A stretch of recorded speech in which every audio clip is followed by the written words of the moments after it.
Assalamualaikum warahmatullahi wabarakatuh. Perkenalkan, nama saya Arvita Wulan Purnamasari. Saya dari kelas 11 MIPA 3. Di sini saya akan menjelaskan materi biologi tentang siklus menstruasi. Pada setiap bulannya, perempuan mengalami menstruasi. Bagaimana sih menstruasi itu bisa terjadi?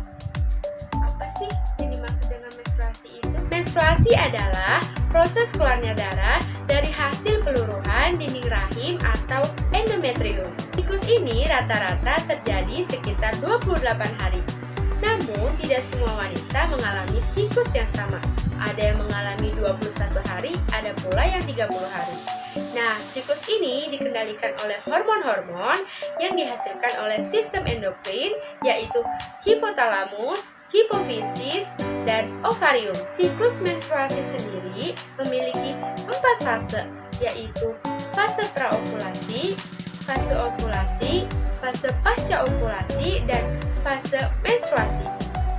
Pada fase pertama, yaitu fase praovulasi atau fase proliferasi, hipotalamus akan memacu hipofise untuk mengeluarkan FSH.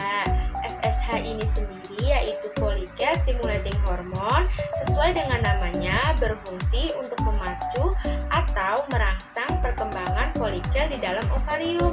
Nah, folikel ini kemudian akan berkembang, yang tadinya dari calon folikel kemudian berkembang menjadi folikel primer, kemudian berkembang lagi menjadi folikel sekunder. Nah, folikel ini berfungsi untuk meningkatkan hormon estrogen.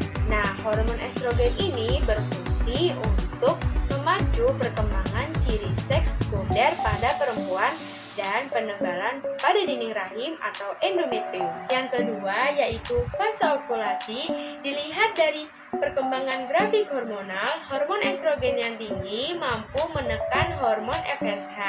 Nah, hormon estrogen juga memacu pengeluaran dari hormon LH, yaitu luteinizing hormone. Nah, hormon ini berperan untuk memacu ovulasi.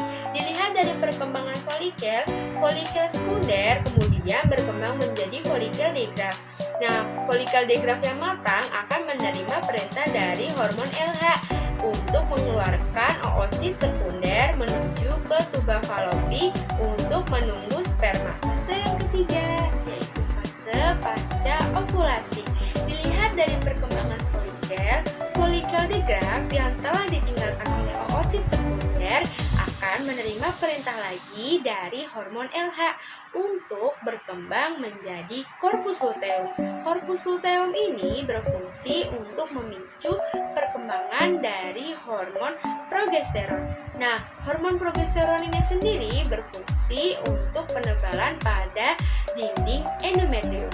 Mengapa ya endometrium mengalami penebalan? Dikarenakan persiapan terjadinya implantasi. Nah, tadi kan sudah dijelaskan bahwa oosit sekunder itu menunggu sperma di tuba Fallopi.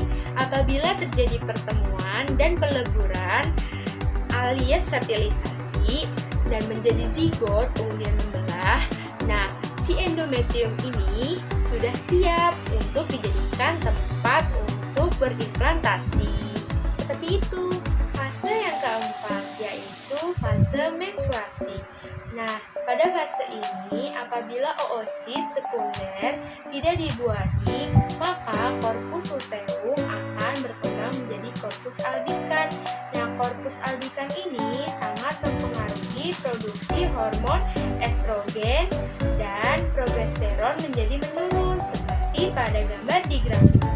Nah, apabila hormon estrogen dan progesteron menurun, maka endometrium tidak memiliki pelindung sehingga mengalami peluruhan dan terjadilah menstruasi.